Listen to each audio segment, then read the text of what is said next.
Max, you're up, buddy. Next question.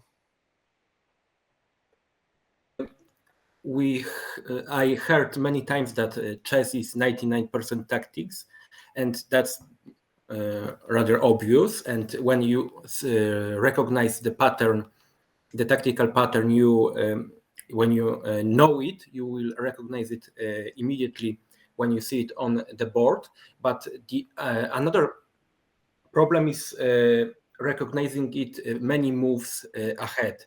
And this question comes to me when you were talking about your game with Ponomariov.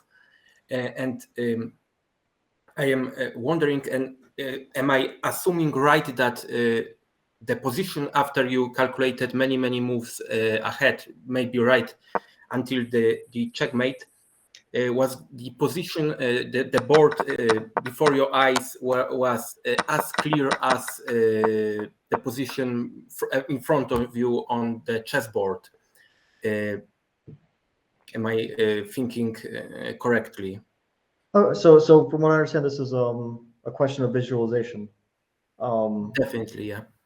Yeah, so visualization is probably the most important thing in chess, because I think that's where mistakes and blunders, if we strip them down to the bare essence of them, that's where they come from, which is that we're not seeing the board correctly, because although when we see it in front of us, we see it perfectly correctly, then we have to calculate in advance, and the more different the position gets from the position in the board, the foggier it gets in our head. And that's true for everyone, although, of course, the best players will visualize the best, and people who struggle with visualization will make mistakes in their calculation, in their seeing tactics, or even in their positional evaluation of something, because all of it is tied together. You can misevaluate a position because it just doesn't look clear in your head. And it's difficult for me to quantify what counts as clarity, like when you're looking at a position and you know where the pieces are. Some people, let's say, see a visual representation of a board. Some people see something else. I don't know exactly what everyone sees in their head, when they're looking at a position that's different than the board in front of them. But yeah, this is super important for tactics and for calculation, and this is where mistakes come from. And the way to train that, I would say, is through practice. Yeah, if you're doing calculation exercises constantly, that trains you, even though you may never get that exact position over the board. Let's say you're sitting down to try to solve a Benko study.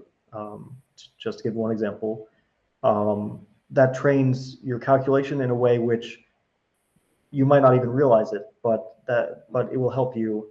It'll help you visualize and calculate in your games. And also, when it comes to calculation, I think a lot of it is discipline.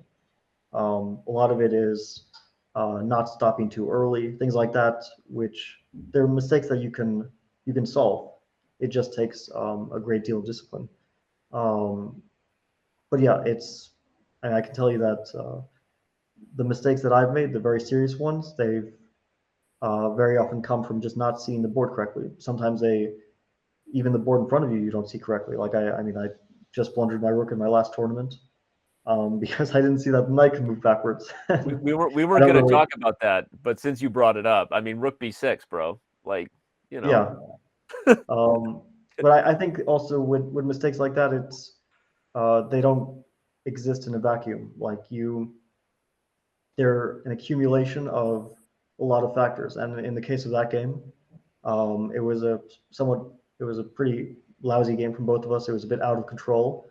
And once you lose control, your chess ability can start to fall apart.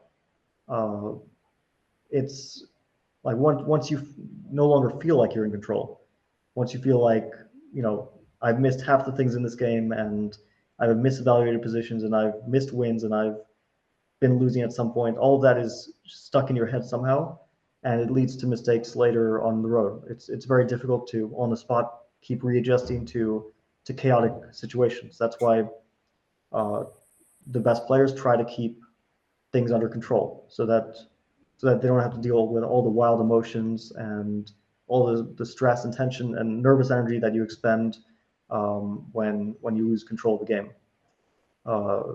Yep. So yeah, when we talk about blunders, sometimes we think how can a player miss that, because it's just so simple. But all of this is the accumulation of what happens throughout a game, psychologically, emotionally, and in terms of your energy reserves. All these things are things that you have to factor in from the start of the game. If you don't feel like you are ready to play a super complex and wild game, you feel like you won't have the energy for that type of game, then you shouldn't go for that. Then you should try to control the situation from the start. If you feel like I have all the energy in the world today, then maybe you can go for it and try to throw caution to the wind. But yeah, I think the important thing is that mistakes, they don't happen on their own. They're usually, it's maybe in some ways detective work. You have to look through all the game and all the calculations and all the emotions you were feeling, and backtrack to why it led to that mistake.